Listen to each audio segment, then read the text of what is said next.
Goodness. You want to use this? Oh, yeah, that was so nice last time. This is the judges. Now it's the judges.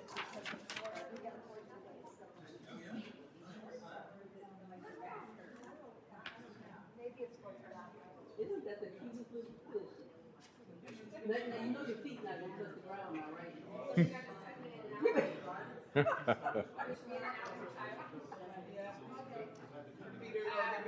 Don't be dangling. Did everybody hear that meeting minutes? Something happened with the computer and it crashed, and so we'll just probably restart. Yeah, because I keep looking for them. I'm like, they're not in here. No, they were not. Okay. I thought. Okay, And y'all had time to go through the check and review the last meeting because the video didn't go up and then the thing and then it was a whole. Yeah. So, okay, so do you have questions or?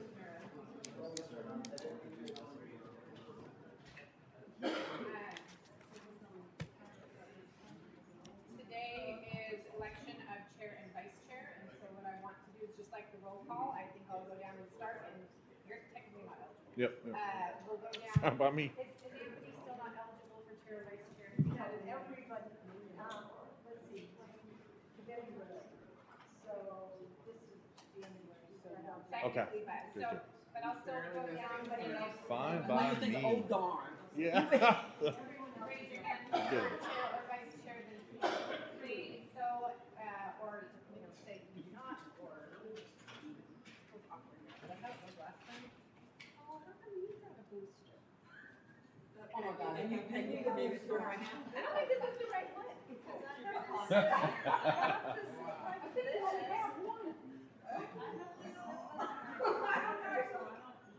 a taller one. Okay, I was gonna say, this is not the one last time. Okay. Yes, I don't remember you hopping on like that. I believe it is not. No, she said it was the taller one. Well, don't like lean forward to fall off. That's what I was thinking. It looks like it's like. We're waiting for them when you get the place of the meeting. Quite entertaining.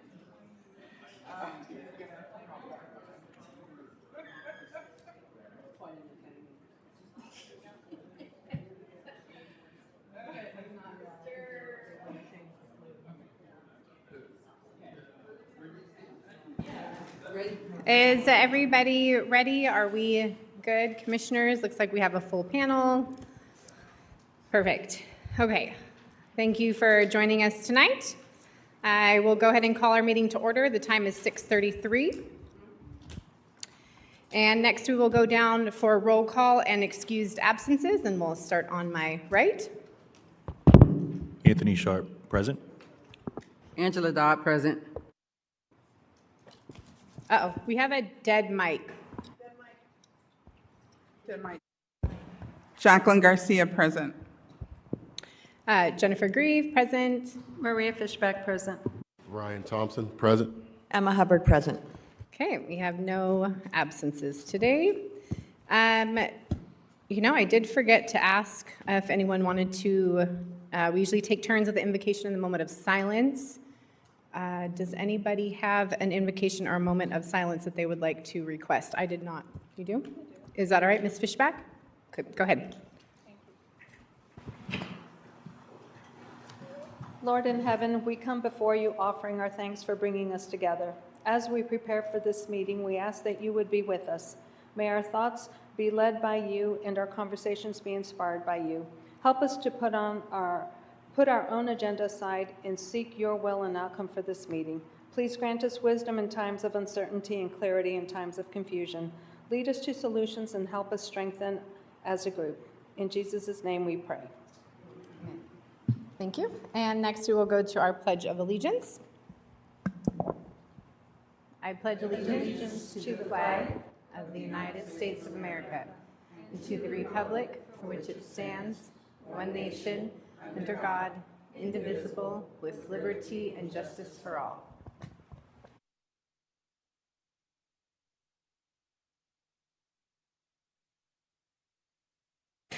Okay, thank you. Okay, Next on our agenda item is election of chair and vice chair. Anthony, I know you're a little bit newer, so once a year in January, we go around and we put up nominations for chair and vice chair. So what I'd like to do is, same like the roll call, if you would like to be a person nominated for chair or vice chair, please let us know, and if you do not, then say you do not, and we'll just keep on going, okay? And then Anthony, next year will be your year you're eligible. So Ms. Dodd. No, thank you. Ms. Garcia. I'd just like to say thank you for being our chair this past year. I think you're doing a wonderful job, and I would like to see you continue. I do feel that our positions are probably something that other people want. So I am going to step aside so that somebody else can come in and be vice chair. I do have someone I want to nominate when it's time. Okay, I appreciate that. Okay, and usually chair goes last, so I'm going to also go last. Ms. Fishback? Yes, I echo Ms. Garcia's sentiment. I've been happy having you as our chairwoman. I would be happy to step in as co-chair. Okay. Mr. Thompson? Thank you, Madam Chair. Appreciate all you do in keeping us all together in uniform. At this time, I do not wish to contend for any position. That's perfectly understandable, yes. Ms. Hubbard? I don't wish to put myself in for any position, but I do agree with Ms. Garcia and Ms. Fishback. Well, I would appreciate continuing as chair. I think we've all done a really good job as a team in growing together. It would be my last kind of year as chair because 2027, I have like a year and a half, right? So next January, just know that it will definitely fall onto someone else. So any kind of information, training, knowledge, whatever we can do to build ourselves up for next year for switching roles would be great. So, okay. With that, then can I go ahead and I'll go ahead and open the floor if anyone would like to nominate for chair or vice chair. I would like to nominate Jen for chair. Okay. Second. And a second. Second? Okay. Second.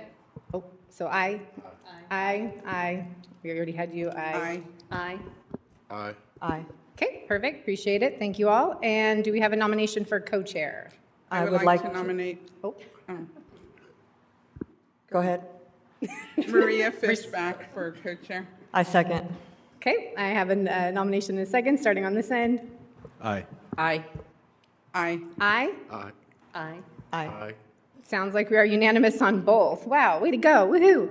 Okay, so with that, Ms. Fishback will get together and then staff will, yes, work something out there.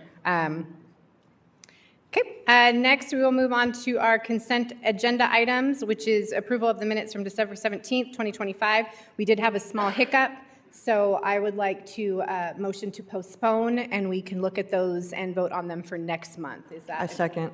Okay, I have a motion and a second. Aye. Aye. Aye.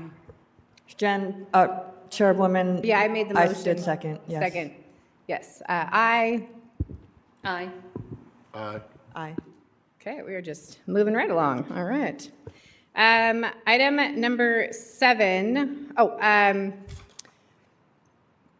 For those that don't attend regularly or that are here, I just want to make sure that when you first walk in, before the meeting starts, we have this sheet that is the citizens to be heard, and that is only for the citizens to be heard portion, item number 7. It is not for public hearings or et cetera.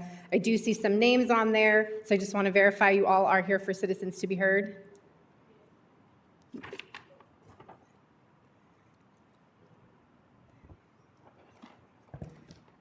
Ms. Brown, right?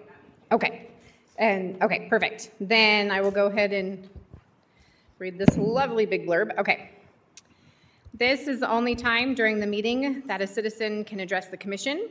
It is the opportunity for visitors and guests to address the commission on any issues to include agenda items. All visitors wishing to speak must fill out the sign-in roster prior to the start of the meeting. The commission may not deliberate any non-agenda issue, nor may any action be taken on any non-agenda issue at this time. However, the commission may present any factual response to items brought up by citizens, which is the Attorney General Opinion, JC 0169. We limit 3 minutes each. All remarks shall be addressed to the commission as a body. Remarks may also be addressed to any individual member of the commission, so long as the remarks are about matters of local public concern and not disruptive to the meeting or threatening to the member or any attendee, including city staff. Any person violating this policy may be requested to leave the meeting, but no person may be requested to leave or forced to leave the meeting because of the viewpoint expressed. This meeting is live streamed. Is it live streamed today? Yes, we're good on the tech side? Perfect, okay. Okay, with that, first on our list for citizens to be heard, I have citizen Kara Latimer.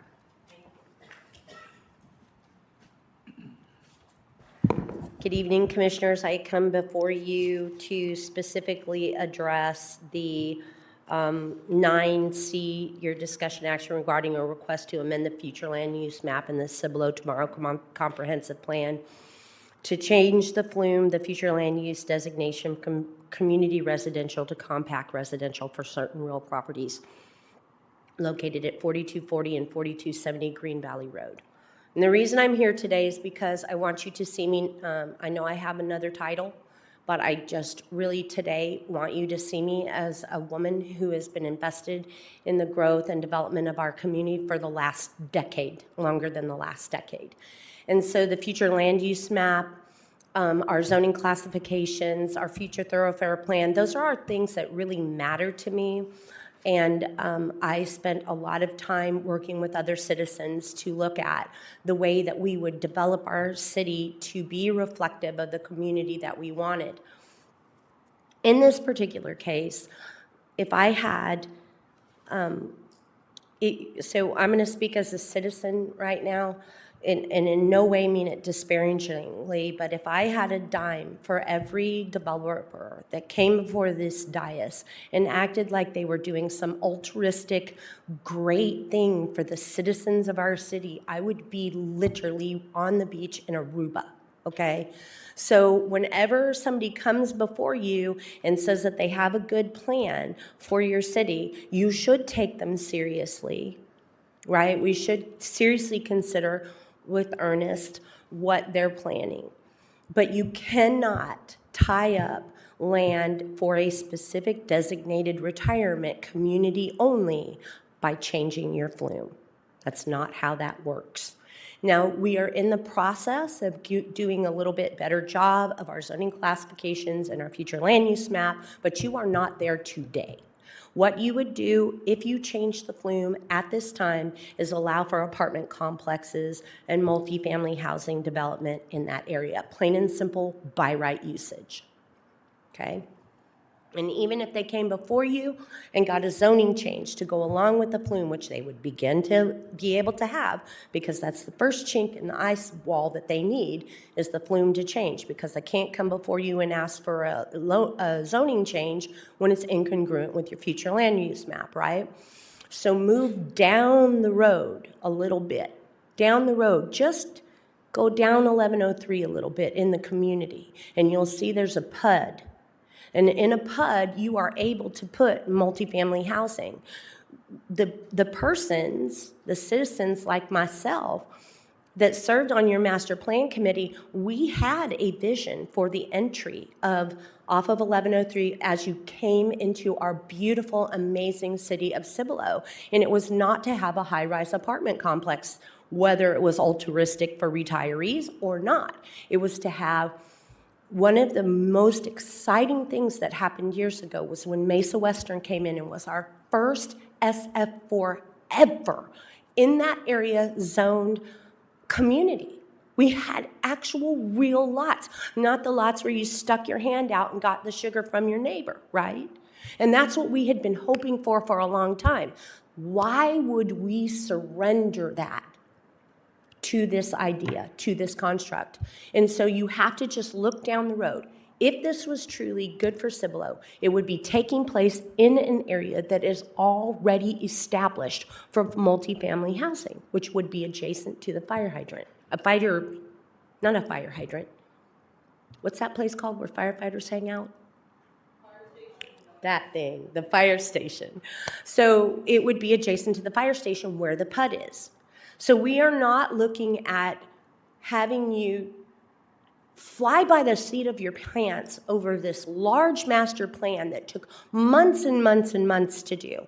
I don't think that's staff's intention. I think staff's intention is to tell you that you needed to take a hard look at what's south. And so if you have any questions, please, my phone number is everywhere. Call me, let's go have coffee, but do not change this flume. Thank you. I appreciate Ms. Latimer. Thank you for submitting to the time. Appreciate it. Thank you.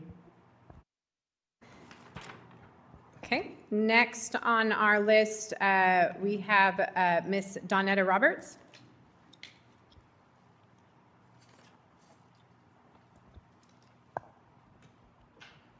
Thank you, Madam Chair and Commissioners. I would first like to apologize greatly. I am one of the council members, place 6 at large. Last year when I was elected, I should have come up here and introduced myself. I unfortunately had some issues that made walking a little challenging. We're now on a good road. So I wanted to come introduce myself, and I wanted to thank each and every one of y'all for your due diligence, your research capabilities, and just your advice that y'all help bring to council so we can make informed decisions. So thank you, each and every one of y'all. I'm sure everyone here appreciates that. Thank you, Ms. Roberts. We look forward to hearing and seeing from more of you. Thank you, thank you. Next, looks like that is all I have for citizens to be heard. We will go ahead with item 8, which is our public hearing. Item 8A is to conduct a public hearing regarding a proposed resolution to authorize the Schlother Ranch subdivision to develop a private street network. The time is 6:47, and we will open the public hearing. If anyone is here to speak on that item, you would just come up and let us know your name and what you have on your mind. And looks like I do not have anyone here, so I will go ahead and close the meeting at also the public hearing at 6:47. Thank you. Okay, we have moved on to our discussion action items. That is going to be 9A, which is discussion action to approve a land study and resolution to authorize the Schlother Ranch subdivision with a private street network.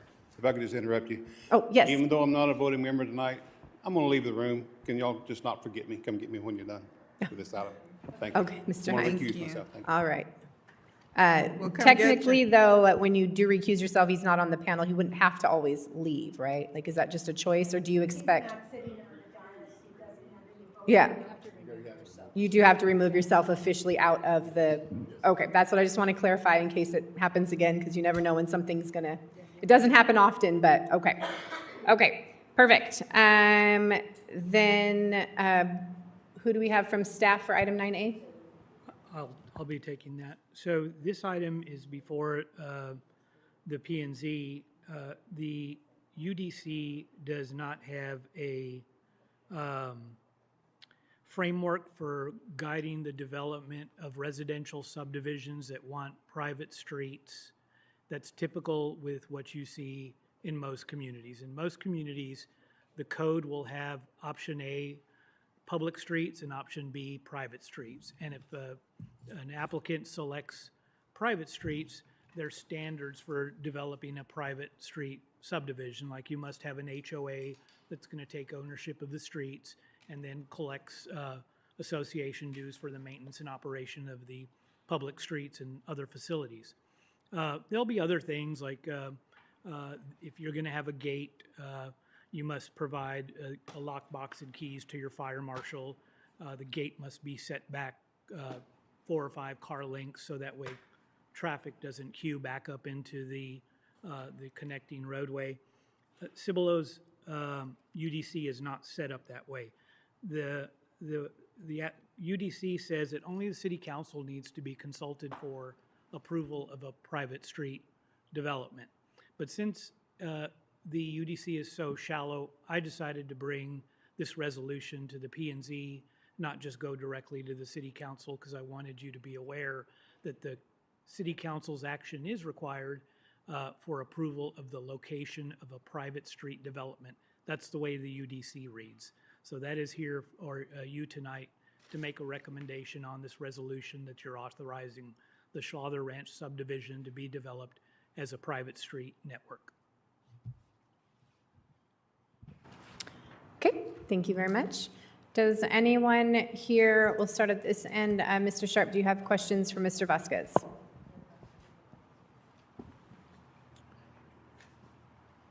Yeah, so are they talking about doing the gates now, or is this just a projection? I know they want private roads, but is the gate coming with everything together? No, they're just going through the plating process, and so this approval is probably necessary in order for them to take their next step. Gotcha. Okay.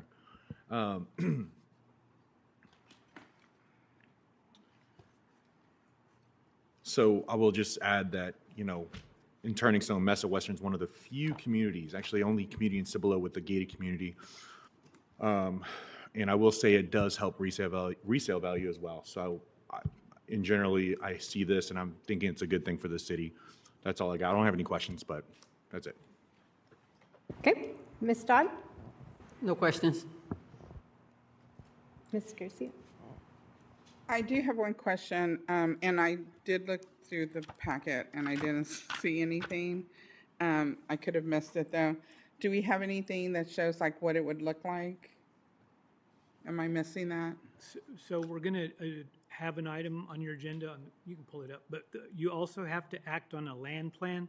So another anomaly in the code is typically we require a land plan when you have phases because you want to understand how the phasing will take place and interact in your local street network. And you want to be aware how the exterior street network impacts the private street network, works together with the private street network, so you'll have a land study. But in the UDC, it specifically says for a private street development, you have to have a land study. So that'll be on your agenda for you to act on as well here tonight. But this is the land study. Right. And at this point, there's not a subdivision going in here yet, correct? They just have preliminary plat approval. Okay, but not, and they would be the ones who are responsible for the street because the city's not going to be? That's correct. The HOA, the homeowners will pay 100% of the local property tax, and in addition to that, they'll be assessed a HOA fee for maintaining and operating their streets and infrastructure. Okay. All right, okay. And we don't know, like, I know that we've had a lot of problems with our streets and then we went a different route so that they don't, dive and give out. Do we know if they're going to be doing anything like that? The UDC requires, when you have private streets, you still have to follow the engineering standards of public streets. Okay, that's what I thought, but I just wanted to make sure. Which have been adapted and modified or changed compared to, say, 2016. And 15. because a lot of the houses and the streets you're probably thinking of, the streets are really already bad because going the in, base wasn't what it is now, right? So now that's been updated, and so any new streets or roads that are coming in should have a better standard for the base and laying, so the roads don't do Right. what a lot of Well, them even are Cibolo doing now, Valley right? Ranch isn't that old and there's some issues on that one. So. Yeah, okay. Ms. Fishback? So I do have a question for staff. So I concur with Mr. Sharp that, I think it's a great idea as long as they are responsible for it. And so since they have to comply with the UDC as to how to put in the roads, right? So however they maintain them though, that's up to them since they're going to be responsible for everything. They don't have to come through the city for anything, for repairs or anything, right, to get permission. They would just take care of all of that themselves. That's right. They can't come to the city. Okay, This at is all. private property. Okay. It'll remain private property. Okay, The streets yeah. will be- Okay, great, thank you. Just to clarify, that there is a process, let's say in 10 or 15 or 20 years, they decide they want to go from a private street network to a public street network. There could be a procedure, or there is a procedure where they would go through just as though they were starting the platting process, and the city would look at the infrastructure and probably say, no, thank you, but there is a way that they could bring the infrastructure and have it dedicated to the city. But it would require full review and approval, upgrading, and brought up to the city standards.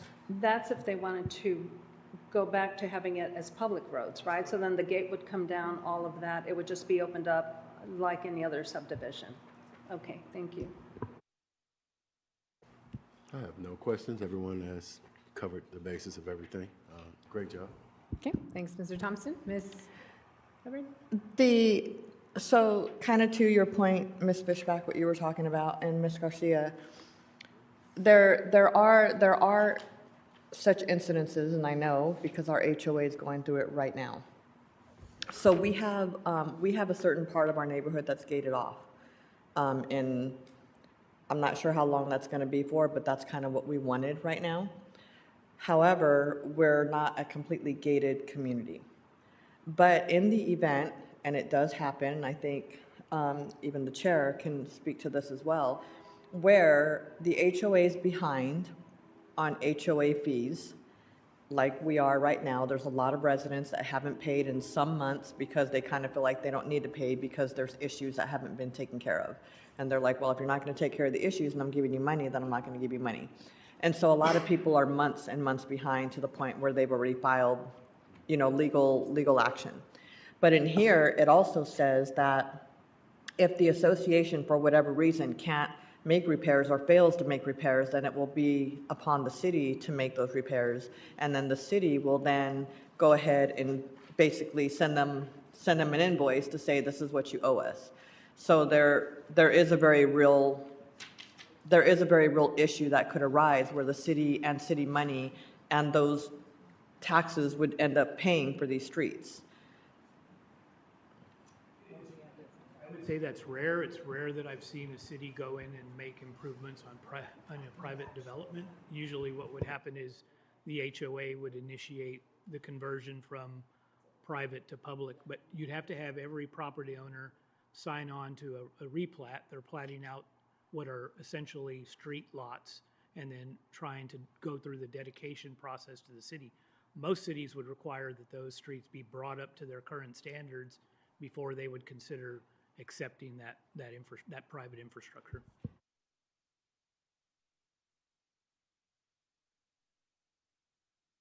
I'm sorry, but I agree with what you're saying, but the possibility is in fact there. And then we also have to look at just how much that would negatively impact Cibolo. It would be a city council decision to do that. Okay. I personally appreciate the idea of the private roads as far as to take some of the burden off the city. I wouldn't appreciate it if I was an HOA because, I mean, that's a big chunk of money everybody's going to be paying and having to put away, but that's not my concern because I'm not moving there, at least yet. Wink, wink, no. Like the idea of the big lots. I like the idea of what the Schlother Ranch is doing with the more sizable lots because that is part of our missing. We don't need more dense, we need more space. So personally, I see it as a good thing. I do see your point, Miss Emma, but it does have it listed that it's saying they would collect the costs. So I mean, that's good that it is written in the resolution. I didn't see anything in the resolution because that's what we would actually be signing right here, right? Because it has the mayor, like this is the word verbatim. So if you see anything in the resolution that you think needs to be modified, now is our only chance, or else it goes to council and then they sign it as is. So with that, I don't have any other questions or comments except for I think it's good that they complete as much ingress and egress. I guess that's all about I have. So I'll go ahead and open the floor for a motion. Does anyone have a motion for this item? I make a motion to approve action item 9A as written. Second? 9A to approve. So a motion to recommend approval as, okay, item 9A, gotcha. Okay, I have a motion and a second. Aye. Aye. Aye. Aye. Aye. Aye. Aye. Okay, motion carries. We'll move on to item 9B, discussion action regarding the final plat of Still Creek Unit 9. I did get an email earlier today from the developer. It was, I think, around 12 or something, and I emailed you guys after, but I knew it was short notice, but they have postponed this plat. Yeah. I didn't see the email come through. I just checked my email before I got here too. I saw my training stuff, no before, but I didn't see it. Okay, I'll go back and look. I can resend it. Well, Yeah, that's okay. You know now, but yeah. Yeah, no, that's okay. Yeah. No, now I was just like, I made sure I checked it right before I came. I was like, is there anything else that I missed? Okay, no worries. That is off the table then. Item 9C is our discussion action regarding a request to amend the future land use map, which we abbreviate as the FLUME, in the Cibolo Tomorrow Comprehensive Plan to change the future land use designation from community residential to compact residential for certain real properties located at 4240 and 4270 Green Valley Road, legally described as ABS 137 Sir T. Garcia, 6.8620 acres, and ABS 137 Sir T. Garcia, 4.9580 acres. Good evening, Commissioners. The owners of the property are Gary and Darla Punt. The representatives are Killing Griffin and Fairmont. This is located at 4240 and 4270 Green Valley Road, approximately 11.82 acres. This is at or near the intersection of Green Valley Road and FM 1103. This is in Council Place 3. The future land use map has this both of these properties called out as community residential. The proposed future land use request is for compact residential. The existing zoning is low-density single-family residential SF2. The existing use on the property is single-family residential, and the proposed use is multifamily residential. On behalf of the property owners and the applicant, they're requesting an amendment to the future land use map contained within the Cibolo Tomorrow Comprehensive Plan to change the future land use designation from community residential to compact residential for two parcels totaling 11.82 acres. According to the applicant's narrative letter, which is attached within your packets, they intend to develop an approximately 248 unit senior 55 and up residential community on the property. In accordance with section 211.004 of the Texas Local Government Code, zoning regulations must be adopted in accordance with the adopted comprehensive plan.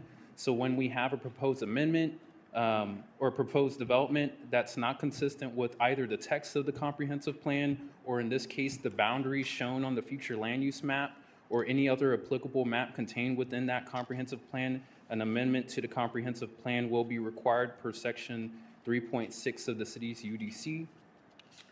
Public notice was published in the newspaper, and we had that public hearing at your last P&Z meeting on December 17th. Since that public hearing on December 17th, we have not had any public comments received up until this point. We do have within the staff reports section 3.6D of the UDC, which provides direction to both Planning and Zoning Commission and City Council when considering an amendment to the comprehensive plan, which also includes changes to the future land use map. And we do have the representative here as well with a PowerPoint presentation. So if you all do not have any questions for me at this time, I can let the representative run through their PowerPoint presentation and go into a little bit more detail on what they're requesting. Commissioners, do we have any questions for Mr. Spencer at this time? Just city-based questions. We'll have time after the yeah. So nothing, let me go down this. Mr. Sharp, no, No. not for staff. Not for Nothing for staff. staff. No. Okay, Ms. Fishback, anything for staff? No. Mr. Thompson for staff?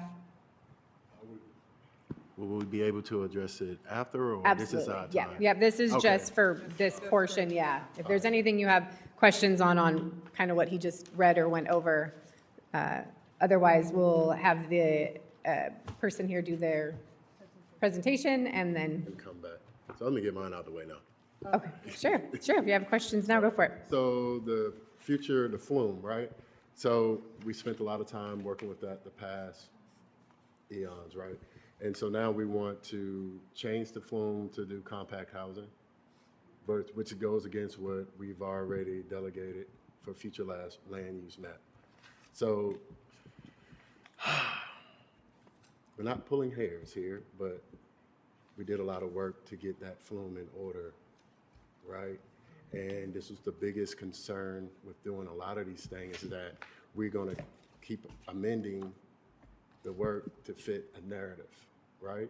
And so if we're still going to be that city that shines on the hill of Cibolo, I think based off of what you've read, as of right now, it doesn't have my vote. I don't need a presentation. Okay, gotcha. Ms. Hubbard, do you have any questions for staff? No, not right now, thank you. Okay, with that, so it's not the applicant, it's a representative here tonight. Okay, do I have the representative here tonight? I'm thinking it's you because I kind of remember you from last month, but I apologize, I don't fully remember your name. That's okay. Madam Chair, Commissioners, thank you so much for allowing me to come back up. We're here in December. My name is Rob Killen. I'm an attorney with law firm Killen Griffin Fairmont. Our address is 10101 Reunion Place in San Antonio. So do I have control of this with this? Yes, and I'm sorry, one more time, your last name is? It's Killen. It's Killen, Mr. Killen, okay. K-I-L-L-E-N, thank you. Okay, thank you, Mr. Killen, yes.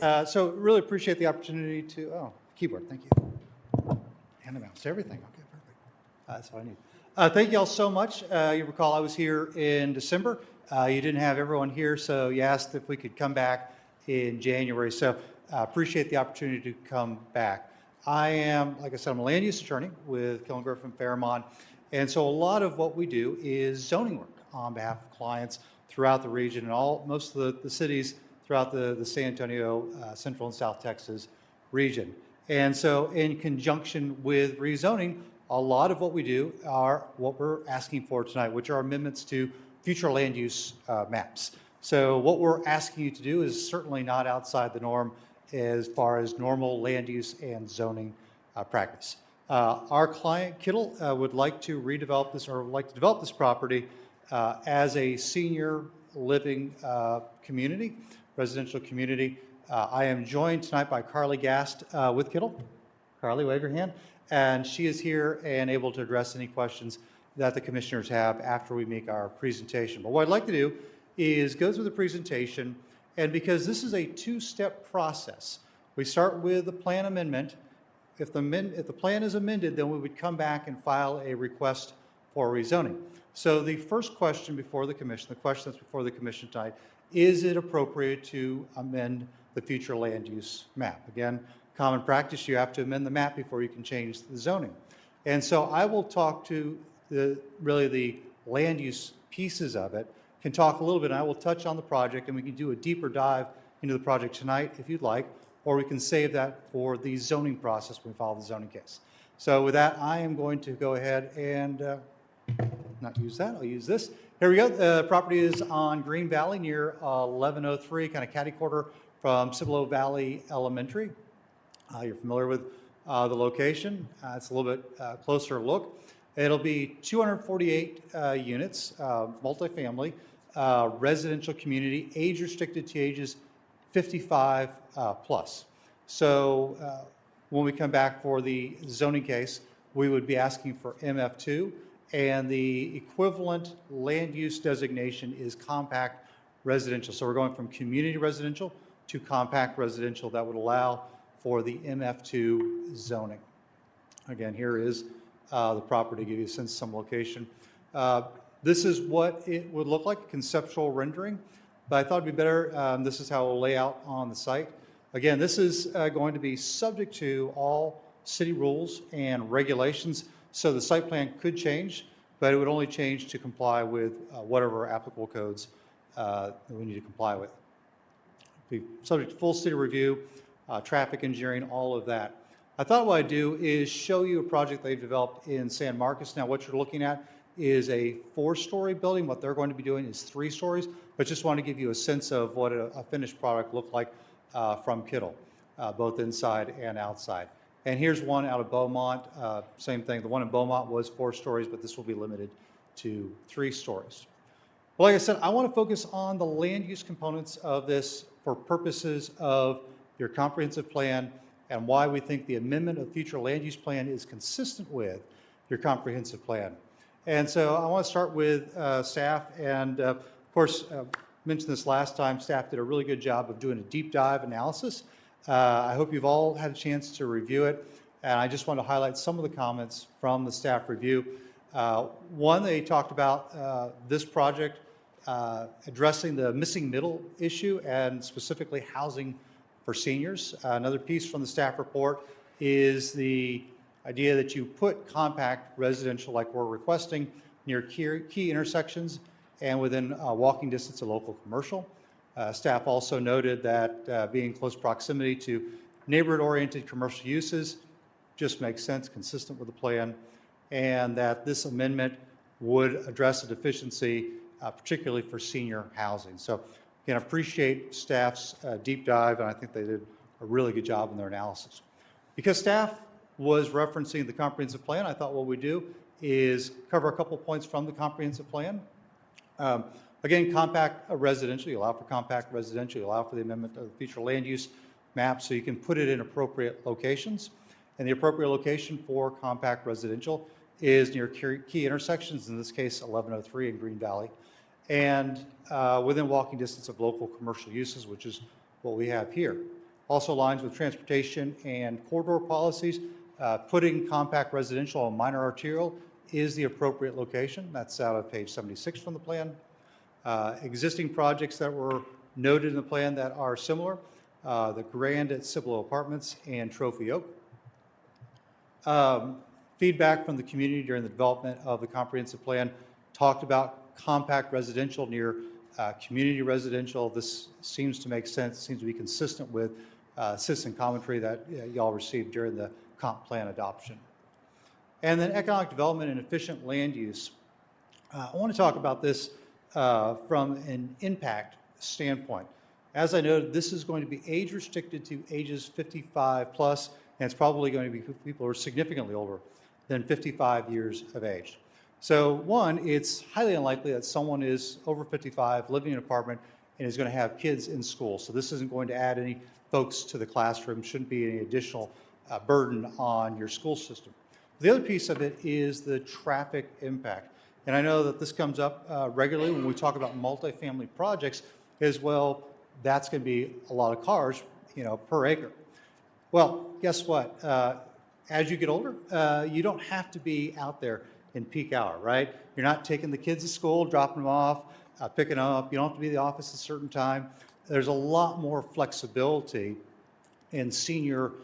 Some folks are semi-retired, some folks are fully retired. Some folks might still be working full-time, but it's certainly not equivalent to something that was designed for young professionals, where they're all getting out, getting up early to get to the office. So the peak hour trips are significantly different. We think that's an important consideration, and certainly was something that we identified looking through the comp plan. And then finally, and that is addressing senior housing needs. That is also out of the plan, both on pages 99 and page 208. Again, the missing middle as staff identified in housing specifically for seniors. And then this piece from 208, over the next 30 years, what groups of people should Cibolo plan on having as part of their community? And then the responses were retired military and seniors. And so again, we think that this is fulfilling a vital need in the city, addresses missing middle housing, and the amendment of the future land use map would be consistent with the comprehensive plan and the text in the comprehensive plan. I know it's a new plan, and it's always hard to make that first change. But again, these are living, breathing documents that the citizens have asked you, they've asked the council as their representative to adjust as needed to respond to changing conditions. So with that, I will conclude my remarks. Happy to answer any questions. Like I said, Carly is here. We can talk a little bit more about the project if you want, or we can just keep it to the pure land use questions of compact residential. Thank you, Mr. Killen. We appreciate some of that. I would recommend if you all would like to sit a little bit closer, because I have a feeling that we're going to have some questions. I mean, you're welcome to stay back there, but then it makes it a little bit more accessible to the mic. With all of that, since there was a lot of information, usually I know we try to stick to one round of roll call going down the line, but I think we're going to open up to 2 tonight because that was just kind of a lot to process. Mr. Sharp, do you have any questions, comments? Yes. So this, it's going to be 248 units. So I understand it's 55 and up. Are they going to be able to have a spouse with them or any relative with them? So this can be multiple people in one unit? Yeah, so we'll have just 1 and 2 bedroom units. So in the 1 bedroom, it could be a couple. In the 2 bedroom, it could be a single person or another couple that just wants a spare bedroom. What we typically see, especially at senior properties, is 2 people unit max. We don't see. But there's going to be no restrictions as far as how many, like I understand a 1 or 2 bedroom. It's 2 per bedroom is the okay. restriction. So the most that could live in a unit would be 4 people. And what about visitations? Like I know some units have like, okay, up to 7 days, someone can visit or whatever. Yeah, there's similar restrictions to that. I do believe it's a week at a time. Okay. And then, so it sounds like there's no traffic changes proposed at all with this development? No traffic Like, changes? traffic lights. I know we have 1103 that's currently in the midst of, renovations, which is a big, big upgrade that we're doing right now. But there is a school, right there adjacent to it. So there's a huge concern for traffic flow. And I understand seniors aren't going to be leaving at that time, but, there's still that question. So development of this project, and I'll defer to staff, but they'll be subject to a full traffic impact analysis. They'll make a determination if any mitigation is required from a traffic standpoint, and Kittle, Carly, and her company would be required to pay for that traffic mitigation. So offset any traffic impact. So without a full review by staff, we can't say, but we're so far at the preliminary stage, it's not appropriate. Staff can't do their deep dive in terms of the traffic mitigation. But if it's required, they won't be able to get their certificate of occupancy without that mitigation being in place. Sure, thank you. And then my last question is, and I'm sure this kind of coincides with the whole, preliminary, we're still in the midst of the discussions, but water and sewage upgrades and all that stuff, I'm assuming that will come later after you guys do your studies and. Yeah, we've done a little bit of work on that. So we know that sewer is with the city, and then water is currently with the Green Value SUD. But we would potentially evaluate releasing from the SUD and going into the city if they'll allow us to. But that's about as far as we've gotten with that. The very last thing I have, and I guess the comment for the group would be, 55 and up, they don't necessarily, it's not necessarily a traffic thing, but I guess I don't know how to address this, but there's a lot of ambulances and medical needs and care, right, that's going to happen. As we know with the other community, retired community, it's always EMS there, fire department. What, is the city prepared for that type of, and I guess that coincides with the flume and all that, but that's the big question I would have is, EMS, fire department, what strain is that going to have on our local departments?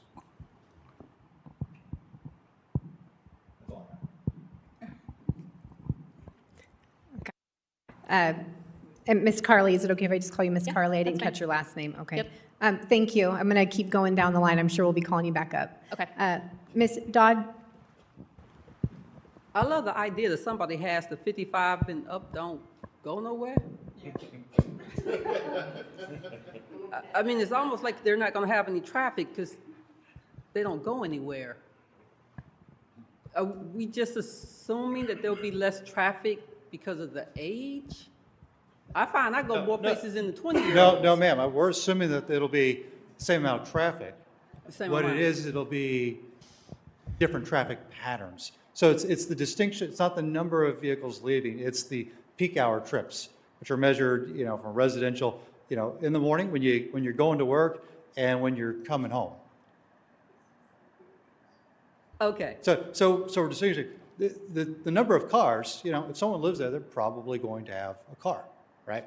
But they're not necessarily leaving between 7 a.m. and 9 a.m. They might be leaving early, might be leaving later. They're not going to be, you know, under the same constraints that, you know, a 30-year-old, 25-year-old is, you know, got to be at the office on time, and they're, you know, they're retired, some are retired. So again, I never said it's going to be less number of cars, but they're out there on the road different times. Okay, so we'll wait till we get that traffic impact. Yeah, again, that'll be a TIA subject to a full staff review.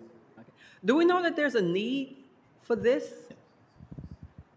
Yeah, so we have a third-party market study completed when we start any project. We have to have a feasible market study in order to proceed. We won't build something if there's not demand for it. So currently, right now in Cibolo, there are 2 existing apartment communities that would be considered comparable. Merritt Lakeside Senior Village and then El Sereno. Those 2 communities together total 312 units, and they are 100% occupied.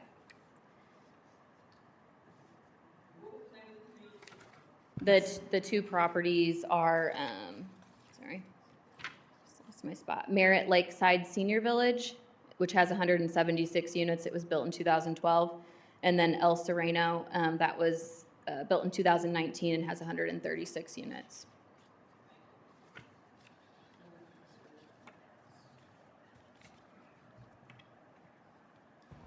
Am I next? Yes, Ms. Dodd?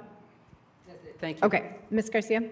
I'd just like to thank you for giving us 2 opportunities to ask questions because I'm going to need them. So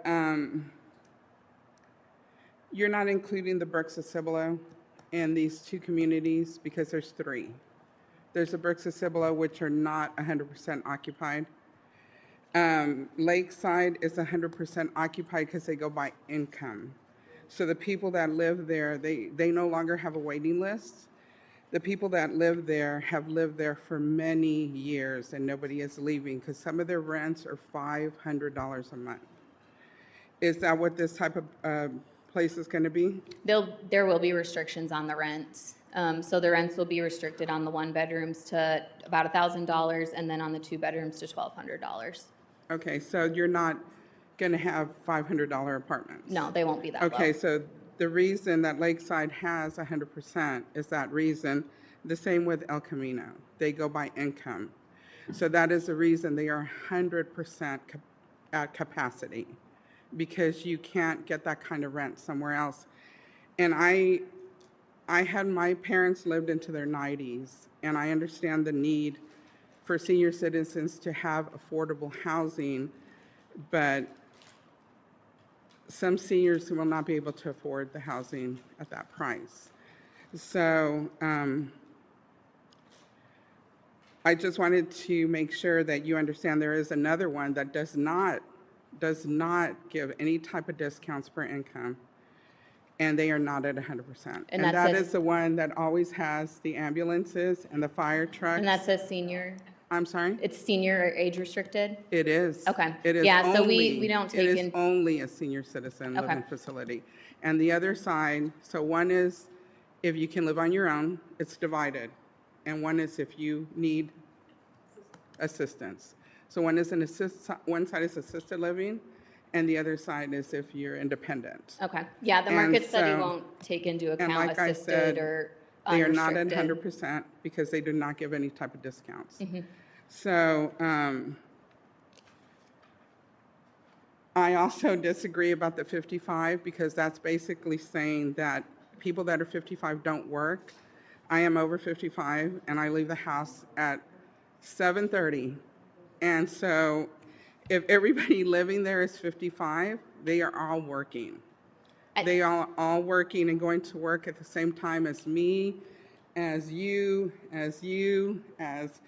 So I don't agree with the traffic is going to be different. So also, everyone who lives there has to be 55? They have to be 55 plus, yes. And Okay, so then you have 4 people living in an apartment complex. If they're all 55, they're all still working. I know people who are working up until their 70s. So just because it's 55 and above doesn't mean they're not going to be working. They're not going to have the same type. It's not going to be the same type of. It's not going to be the same type of hours as everybody else. So the traffic is going to be an issue, and it's so close to a school. It is extremely close to a school. And my concern is also with the ambulances and the fire trucks coming in during the time that everybody, I don't know if you've seen this school when it lets out, they have cars lined up all the way to the lights in both directions. And if we have to have ambulances and fire trucks trying to get into there, that to me is also a concern. So I do feel that we do need this type of housing, and it is actually something that you stated yourself. The two that we have that you stated, they're at capacity because people just cannot afford regular rent. And they need these type of communities that offer reduced rent for people that are seniors, because people are living longer and they are having to work longer so that they can retire. And that's why those two apartment complexes are completely full. And if you were to contact Lakeside, they did away with their wait lists like 3 or 4 years ago because nobody is leaving that complex. So I'm going to go ahead and pass it on. I do have some closing things that I want to say, but I'll wait till everybody goes around. Can I address some of your comments just quickly about Sure. the traffic? And so I think so we own and operate several of these senior developments in Texas and across the country. And then we also own and operate several what we call general population or family developments across the country. So our senior developments have 1 and 2 bedroom units. I don't have the data in front of me, but the average age at the senior developments are usually like 70, 80 years old. There are very rarely people that are under 60 that live in those developments. And it's typically single people or couples. We rarely see more than 2 people in a unit. So that compared to our general population or family developments where we have units, 1, 2, 3, and 4 bedroom units, and sometimes 2 people living in each of those units, we'll have anywhere from 2 people to 8 people that own cars and are driving. So I think we're just comparing to the general population development where we have up to 4 bedrooms where 2 adults that drive can live in 1 unit together. So 8 people versus a senior where we have 1 and 2 bedroom units. And the max we typically see is 2, and it's usually people that are retired. Okay, thank you. Thank you. Ms. Fishback. Yes, thank you. I agree that we need this type of housing. I just don't necessarily agree that it belongs in this area. We have so many single-family homes around there that we have an elementary school across the street. This, eventually, when these folks decide to sell their land, I can't imagine that what we're going to open it up to if we put a three-story buildings there, and then there is a PUD right next door to that wouldn't invite then apartment buildings, and then it's kind of going to diminish what this whole area was intended to be for single-family homes. And so that is my biggest concern. Yes, I agree we need 55-plus housing. I just don't agree that it belongs here. Thank you. Mr. Thompson? My sentiments are exactly to my peers that have spoken. My question is, why not a multifamily use that we're zoned for in the city? We already have land use availability based on our flume that you can use. Why this location? Oh, what location? So this location specifically, this land came on the market last year. And the price that we have it under contract for is feasible in other areas of the city where multifamily it's currently zoned for. The price of the land is significantly higher. So with the rent restrictions that we have here, our developments are not feasible at some of those other locations. But you're not saying, you're saying not feasible because of the Because the bottom line? land is high, the land cost is much higher. So we're really not doing it for seniors, we're doing it for profitability. I mean, I'm making a statement, that's not a question. That was a statement. So we're doing it for profitability, not for seniors. That's what it sounds like. When It's not profitability, it's either we are able to build housing for seniors or we aren't. But we have different areas that's in our flumes that you can put a bid in and say, hey, we want here. If you're pricing that price point at $1,000 to $1,200 to a 2-bedroom, respectively, with interest rates and inflation over time, by the time it's finished, you're saying you're starting out at 1,000, but it's not necessarily locked in that each one will be 1,000 going forward. There's a land use restriction on the land Right, that restricts but the you're not going rents. to be locked into a $1,000 to $1,200 price variance. Can you commit to that today? There's a deed restriction on the land that restricts the rents. So it can only be, you're saying a deed restriction, but initially in when you first came up, you said that the prices would be 1,000 to 1,200. Yes, for 1,000 for 1-bedrooms and 1,200 for 2-bedrooms. And that's the deed restriction. Yeah, there's a restriction that the rents have to be at the 60% of the area median income. Now, So that- 10 years from now, no, it's not going to be $1,000 for a 1-bedroom, but it will be 60% of the area median income at that time. And the median income of Cibolo, if you do the numbers on it, and anybody can use AI, you can see that the trajectory of it is going north, right? Mhm. Okay, that's one. So when looking at this and looking at that we have areas that we have in our flume that are available that will better suit this. I'm not against senior community living. I want everyone to understand that. But it has to be in the right location. Location matters, right? And in Cibolo, location matters to our constituency. I want everyone to keep that in mind when we go forward and we spend hours and taxpayers' dollars to create, can I use this? Comprehensive plan. Everyone spent time doing this, putting the effort and sweat equity into building this comprehensive plan. To go back and say, we're going to change this right now is doing a disservice to the taxpayers who've already paid for this. So that's my stance on it, and I'm standing on it. Thank you. Thank you, Ryan. My sentiments are pretty much the same. I was on the master plan. I did help write that, and so did Ms. Fishback and quite a few people in this room, actually. And it was hours and days and months and time devoted to our community to make things right and to build our city correctly and have it grow correctly so that we keep ag where ag needs to be, multifamily where multifamily will be, single family, et cetera. And we did it carefully, we did it responsibly, we had SWATs made, we did it all. And I'm sure you're familiar with all of that. And my question was going to be the same, why not just pick land that was already designated as multifamily, but you already answered that question. Thank you. Okay, can I have I forgot my book. That reminded me. Because I wanted to make sure that we understood the difference in compact residential, right? I had mine flagged, but that's okay. In the meantime, Mr. Killen, do you mind? I have a couple questions for you.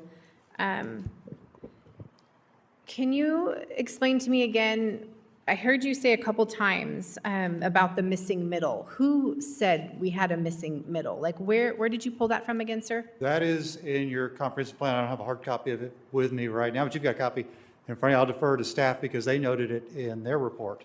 And I know you've read the staff report, so you saw that reference in there. Well, was that by the way- workshop or was, I'm so sorry, was that workshop or was that actual staff report? Because I think that's where I'm trying to make sure I have a clear understanding. We keep pointing back to the staff, but was it workshop notes? Because some of it kind of looked like workshop notes. It didn't actually look like a staff finding. Can staff, can you guys verify his missing middle came from the workshop or it came from the document, the flume? So there's multiple documents that the P&Z should consider in making your decision. The flume is clear that that area has been planned for a specific use. The master plan is much more general and has concepts and goals. It doesn't tell you how to make your decision. It just says these are issues that the city should consider in its development. Then you have the UDC. This UDC does not have the concepts that are in your master plan incorporated into this UDC. In fact, this UDC doesn't even contemplate senior housing. It says we have one type of multifamily housing in Cibolo, and you must apply for apartments if you want to build any type of multifamily housing. We're just not set up to govern this land use in a proper way and identify where the proper places are. So the staff was using the comprehensive plan, I think where the missing middle term came from out of the comprehensive plan. It didn't come from your flume and it didn't come from the UDC. It's page 99. I'm sorry, Yes, in our and- actual comprehensive master plan. So I think, oh, sorry, go ahead. I was just going to say, you all may recall, the City of Cibolo received a presentation from the Urban Land Institute on missing middle, and I think some of those concepts from the Urban Land Institute may have guided some of the material in here. So it says Cibolo's comprehensive master plan for the IH-10 corridor plan addresses missing middle housing, I-10 corridor plan, aiming to introduce diverse, smaller-scale housing like duplexes, townhomes, cottage courts to provide more affordable options, combat sprawl, and support walkability, integrating these concepts into strategic zoning changes and development guidelines for the city's future growth, especially near the highway corridor. Okay, other question I have, as we were talking about some of this missing middle and the profitability of what it would be for the community and how it would benefit, was we kept talking about walking distance. You know, we live here, so we're down Green Valley quite often in that whole section. I'm not sure what you guys are promoting as walking distance. Can you help me understand what would be walking distance? Because, I You have a mean, there's convenience- not essential. Yeah, you've got a Yeah, go convenience ahead. store nearby, basically right across the street. You can walk over there, get your, basic groceries and things like that. That's the best example. Well, I mean, a convenience store, I would, no. Okay, I get what you're saying. I think you're just being met with a lot of resistance and hesitation currently right now, because as you can tell, we've all been very well-versed in what our community wants and needs. And the term that keeps getting loosely thrown around is you keep pointing fingers back to the staff saying they're saying the missing middle and the missing middle. But I feel like I would much more appreciate if you all just said what you want to see and what you prefer and what you think we need. Because it's not what staff is saying we need, and it's not what Cibolo citizens is saying we need. If you actually spent time down there on Green Valley, you would see how much property and space there is. And I'm sure that the people that put that up for market, whatever their next chapter and vision and dream is, but the people all around them, I don't think their next chapter and their next vision was to have 4-story apartment complexes. So my concern is always for the community itself as a whole, because when we did like a year and a half of workshops and meetings and town halls, and all of us tend to have a really good handle in the community, which is how we kind of got these seats, right? We have to go before council, we have to sit in other locations, people from the community call us and say, we really think you should join planning and zoning, we think you should join city council. So we're very engaged in our community because we're still at a small enough size that we can be. Like I would hate to be in big San Antonio with millions and millions. There's no way that those planning and zoning are probably as engaged as we are. But fortunately, right now we are. So again, most of the commissioners are stating that it's not that we don't want 55 plus housing. We just don't see it as why would we put it there? And so unfortunately, when you said, well, because the price of the property worked out for you, that's kind of I'm sorry, but that's not why we did the flume. We didn't do the flume because the pricing was affordable for you. We did the flume because the community said, this is what we want and this is how we want to see it. So I totally am so thankful that you keep coming back to Cibolo, because I know you've been here with the twin house, duplex, that whole thing. And so, I kind of remember you because I've been here a while. Eventually, you'll say yes. Yeah, so I love that you keep coming to Cibolo for that, but it has to make sense for us. And right now, I mean, is it up right now? If I'm looking up right now, I just don't see where that makes sense. So in Shirts off 1518, they just put in the Aviator at 1518. And you should see the uproar with that right now, because that road isn't even big enough to handle what's happening. And that is considered low income housing, I believe. So there is like a cap on the pricing, the rent or whatever. But it doesn't really make sense there either. And so we've been watching that happen and seeing the construction and the roadway and what's going on there and the pressures on the school. So the last kind of comment that I had was, I guess, your 11 acres, right? That's 11 acres on that parcel. The 4-story, 200 whatever houses. 3 stories. Oh, 3-story. Okay. Stories. The 3-story, 300 and something houses. That is literally it that you're looking to put there. You're not looking to make it like a marketplace or to add any other commercial buildings around it, beside it. Like, it's literally just the structure of the complex, the complex. That's correct. It's not going to be mixed use. Yeah, not mixed use. Okay. Okay. Because I think that was something that when the last time you were here, you kind of presented it in a manner that the compact residential would allow for, I'm not going to say gas station, but convenience, like the little mini convenience. And so I just wanted to clarify that we had a lot going on. And so I just want to make sure that this 11 acres you are saying would literally be the 3-story, 1 and 2 unit only complex. It wouldn't be opened up to anything else on the property at all. No storage That's correct. units. It'll be Okay. secured just for the residents. You'll recall, I didn't make a presentation last time because, again, you want everyone here, so. And we're so thankful for that. And I want you to know, and we want you to continue, coming back, because it's better to throw the idea out there and to come and see what the community wants. It just, from my understanding, it doesn't seem like the community on Green Valley is really open to that. At least right now. And of course, everything is ever changing. Like you said, the breathing, living documents, things may or may not look this way in a few years, or it has, but it is important that we recognize that our community keeps changing, and, it's just not something that I think everyone's real comfortable with right now. No, I appreciate that, and it's clear that the commission is obviously leaning a particular direction, so I just would like to make a couple comments. One, staff in Cibolo doesn't pick winners or losers, right? We do a lot of work in other cities where staff makes a recommendation, approve it, don't approve it. They were just drawing from that comprehensive plan. They found elements in the comprehensive plan that supported our request, and they had their comments. But again, they weren't picking winners or losers. They just prepared a report for your benefit, and we pulled from that. But we went beyond that, and we looked at the comprehensive plan ourselves, looked at the areas they identified, looked at some areas they hadn't identified. And you're right.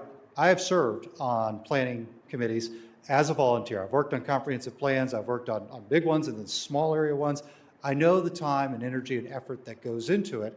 And I know you get something done and you think, we've got it because we've got a great idea for this area. I would ask you again, not anticipating that my comments will change the outcome tonight, but I would encourage you that as you move forward and you get other requests, to please consider each request on its own and determine if, yes, when we adopted the flume, that made sense at the time, but it doesn't make sense now because there's demand there, because patterns have changed. I get it, it's a new plan, and you want to keep it, but we do this regularly with zoning changes as you change the plan. And so I'd ask the commission not to say, well, we've got a flume and we're never going to vary from it, because then you're really kind of giving up the discretion that you have as a commission and that the council has ultimately to make policy. So again, we would appreciate, Carly would appreciate your support tonight, but want to make sure that we're responsive to those comments. Yeah, absolutely, and definitely agree that the commission has always been about adapting and evolving and making sure that we are doing right by the community. But again, when you just look at as the projects as a whole, that particular area, it doesn't make sense. It's not continuous with what we've kind of strategized, and it is a new strategy, right? So yes, in a year, 2 years, 6 years, that is something that may vary, but at this point, it sounds like from, all the commissioners, and if you'd like one more go-round, we can. I don't know if anybody has anything else. We'll go one more time just in case there's more information that came to light, because we want you to understand that we're weighing this decision, with every tool, resource, and community welfare possible. It's not something we just looked at the paper and said, nope, not going to happen. It's something that I'm thankful, I'm over here like pros and cons, left and right, I appreciate you talking about the traffic patterns are probably different. But again, I think you guys are a little bit shy on that 55 plus mark. I think you're at more like that 70 mark, because I think about it and I look at some people around me and I'm like, oh, 55, you don't get to slow down. Not in this 2026 climate, maybe in 1956, but so it's really hard. So again, I just want you to know we really appreciate you coming forward and respect your time, and we're happy that you keep considering us. Mr. Sharp, do you have any final closing comments? We'll use attorney jargon. Do you have any closing comments, Mr. Sharp? I just want to say, appreciate y'all's time. You guys did, your research. It looked good. I live in that neighborhood right next to it, Turning Stone. I can't, with all the construction right now, with everything that's expanding in that area, I can't even think about putting I don't want to say the word huge facility, but a 3-story senior facility right there. It just doesn't make sense right now. It just doesn't. And I drive that road probably 10 times a day on that same exact area. It's a nightmare right now. And I couldn't even think about squeezing anything else in at this moment. This might be something of maybe 1 to 2 years when this 1103 project's done. Maybe that'd be more realistic, but just right now, I don't think it's not going to work. Yeah. Ms. Dodd? I don't have anything except thank y'all for coming, because y'all was very well prepared and gave us a lot of answers. So thank you. I'd also like to thank y'all for coming. I do believe that this type of housing is needed, but to the point that you made, that we consider each request, regardless of what we just accomplished. I do want to let you know that everyone here on the commission does listen to the citizens that come in front of us. And so the residents of Cibolo have made it clear that they want to preserve the small town feel. And of course, we want to grow, but we want to grow smartly, not just big. And in order to preserve our community character, I think that we need to ensure new development enhances and not takes away from our community. So this area is what citizens were requesting: bigger lots, bigger area, bigger houses, and this is where you're wanting to put in this apartments. And it just does not go with what the citizens are asking of us. And we not only listen to them when they come before us, but we all either attend, some of us attend every city council meeting, and some of us attend every meeting, and some of us listen, we listen to the live stream. So we listen to what the citizens are requesting. And I know that you came before us before where you were wanting to just down the street from there put in a similar, and we loved that idea, and we were all for it, and we asked that you consider moving it somewhere else. And we do appreciate you keep coming back, but we have to put the citizens of Cibolo and what they're requesting us above everything. Thank you, Ms. Garcia. Ms. Fishback, any closing comments? No, I just want to thank you also. I did enjoy your presentation. I do agree that we do need this type of development. I agree it is the missing middle, that we do need it. I just don't agree that it belongs there where it's all single family. I think it would just change everything for them, and the folks who are still there to all of a sudden see three-story buildings, right? Four, three-story Three. buildings. Or is three, oh, yeah, so, but it's 4 buildings, right? But there's 3 stories, because you're saying buildings 4 1, buildings, 2, 3 3, and stories. 4. And so, I just, to preserve that single family, right, that community feel, it would be very difficult then to then insert, right, 4 buildings of this size, and then potentially then that opens it up to continue to do that. And it just changes it for all the folks who live there who have no plans of leaving, right, and just, they have legacy land, they have all this, right, this property that they want to pass on. And it just makes it difficult to look out your window or look out at your property and see something like that in the middle of a residential area that way. We do need it. I honestly don't agree that it belongs there. But thank you for coming. I really appreciate it. Mr. Thompson? Well, I will thank you guys for coming. Get home safely. That's all I have. Ms. Hubbard? No comment. Thank you. Okay, so if we go back, I believe it is an action item, so we need to make a recommendation. Let me go back to my agenda here. Okay, so for our final action item, 9C, I would like to make a motion, I guess, to deny the request to amend the future land use map and Cibolo Tomorrow Comprehensive Plan to change the future land use designation. So yeah, I would like to make a motion to deny item 9C as written, because I don't want to say all the rest of that. Second. And I have a second from Ms. Garcia. And we will start at this end. Mr. Sharp? Aye. Aye. Aye. Aye. Aye. Aye. Aye. So thank you very much.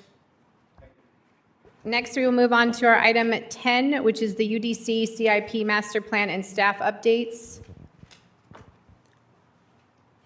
And if you all have noticed, there is a new face down there. So I assume that's going to be in your staff update? Yes, ma'am. Okay. Yeah, you beat me to the punch. So, yeah, our newest addition is Rafael Diaz. He comes from the city of Windcrest. And so, yeah, he's our planner 1, and he's been here for about 3, going on 4 weeks now.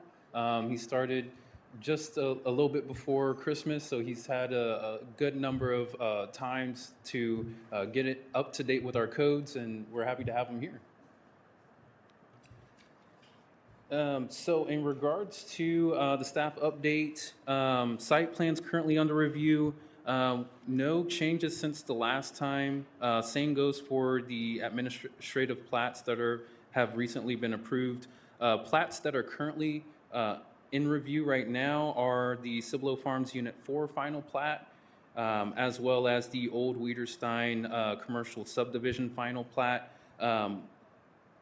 At your December 17th P&Z meeting, you all had recommended approval of the Old Wiederstein preliminary plat, and that went to City Council last night and was approved. And then it's not on this list, but the resolution for the height increase for parking lot lighting from 35 feet to 42 feet for the Project Theo site, that was recommended for approval by you all at your December P&Z meeting, and that was approved last night at City Council. And then we also have your economic development report. Within that, projects under planning review, on FM 1103, again, we have that Old Wiederstein self-storage preliminary plat that was approved by City Council last night. And then we have Chamberlain Roofing and Waterproofing. Their site plan was previously under review, but that has been approved. And then we also have the Tackett Commercial Subdivision preliminary plat that's under review. Building permits and process, all of that is the same from the last month's report. And then under the now open and C of O's issued, Andy's Frozen Custard, I believe that was at the time of your last P&Z meeting. That's opened. PT Solutions, their C of O has been issued. And then Texas Farm Bureau, on FM 78. Their CFO has been issued. We do also want to talk about some staff training items. I believe Rick has a few things he wants to discuss with you all so that you can kind of know what's coming forward in regards to training. It's not really a discussion item. We've been tasked by the city council to provide the Planning and Zoning Commission training on the UDC. We will be taking our first section to the council for review and approval, but I wanted to provide drafts. They're drafts at this point. It's not a final document. It's not completely edited yet, but I will give you a preliminary copy tonight and take it with you and review at your leisure. But I just want to have something in the P&Z's hands because we will be going to city council on the 27th with a final document. And so this gives you an opportunity to preview what we'll be presenting them.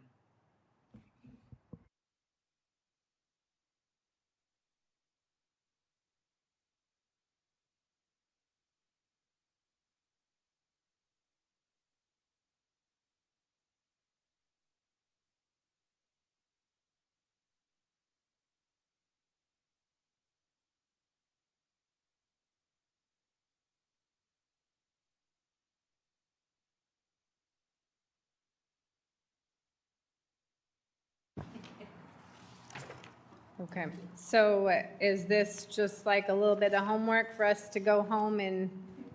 I just wanted to provide you what I'll be sharing with the council in final form. The training outline is what we'll actually use. The other is just, it's the UDC outlined in a different way.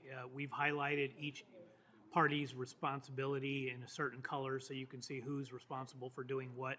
I think the assumption is a lot of times the planning department's responsible for most of the implementation of the UDC, but if you'll look at the different colors, you'll see that there's quite a bit of responsibility on behalf of the applicant and the city engineer and then the planning department. But again, that's a tool we use internally for staff training, and we'll be giving that as backup to the city council, but the outline itself will go to the council for approval. Okay. So is this the first portion that was just tasked to be done by the end of this month? Is that kind of where we were at? Okay. And I don't necessarily see this incorporated with any of the subcommittee work that was done though. So how are we incorporating, what is the go forward plan on kind of encompassing some of that work that was done? Has that been looked at? Subcommittee work. I would assume we could take it on a parallel track. I don't have a plan for the subcommittee work and working with the commission on that, but I'd be glad to work with the commission however you want to tackle the subcommittee's work. Okay, so subcommittee is still Mr. Hines, Ms. Fishback, and myself. Do you have time? Do we all have time to meet maybe end of next week with Mr. Vasquez? That'll give us, is that enough time to kind of go through some of this and then subcommittee meet with Mr. Vasquez? Do we know? Do we need a little bit more time? Mr. Hines, are you down there? I see you. Ms. Fishback, Mr. Hines, Mr. Vasquez. The only, if your goal is to impact the document that ultimately will go to city council, unfortunately, Peggy's only going to give me till Friday at 5 to upload those documents to the city council's agenda for the 27th. And so it would be a little difficult to try to blend or merge the two training documents. Is that a requirement? Am I allowed to call on not citizen Latimer, but as Mayor Latimer since you're present, or do you want me to? I think, I'm not sure how that doesn't really, I don't like that. We're just going to be blunt. I don't like that. We worked really hard. I think that the point of what Mr. Vasquez has created that council will be reviewing is strictly ministerial. He will be giving us that information. We will be reviewing it towards that ministerial aim. Then, without wasting any of your subcommittee's time, because the council will have discussed and made any changes that they want. Then it will be given back to you, Madam Chair, and your subcommittee to then incorporate in the fashion that you so wish to Okay, do. so with this your is kind of more of a draft. Yes, ma'am. It's not being Yes, voted ma'am. on. It was not, Okay. it's just ministerial, a Okay. job listing, sort of like an outline to be kind of make sure that all of council is on board and then given back to you and your board and your body to manage it as you see fit. Is that better? Yeah, that definitely helps us out. So maybe subcommittee, we just meet on our own and come up with a plan, and then we can take it, because, I mean, there's no way we can get through any of this by Friday, so, okay. Okay, anything else then? Mr. Vasquez? No? Okay. Switching gears here. We are going to move to item 11. Do we have any items for future agenda? We're going into February.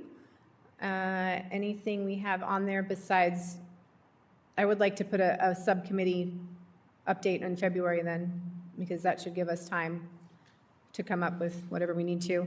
And then I do want to say that I appreciate this committee very much. I know that we serve as a bridge between the mayor and the council and the committee, and I think we're all doing a phenomenal job. I know that sometimes it's hard to balance lightheartedness, and so I know up here sometimes we seem like we're having a little bit of fun because I think we need to. So I just want everyone to know that, you know, I do appreciate the personalities we work with. I like that we're approachable. When I first started on P&Z, you should see how scared everybody was that would come in. They didn't want to sign in on the sheets. They didn't understand. And I think it's gotten to the point where it's a little bit better, right? Where people are starting to understand. So I want us to keep working on that, no matter who's on the commission, to influence that. But again, thank you for balancing some of the lightheartedness with some of the more serious, knowledgeable expertise that we also have to entertain, and for always listening to the people who come before us. Whether, you know, our opinions agree or disagree with each other is huge. You know, I really appreciate that everyone can have open dialogue and feel comfortable, and then same with the applicants or representatives or the members. I want to make sure we're doing a good job of that. So thank you all very much. With that, I guess we will move to our adjournment. The time, oh, sorry, can I make a motion to adjourn? I have motion and a second.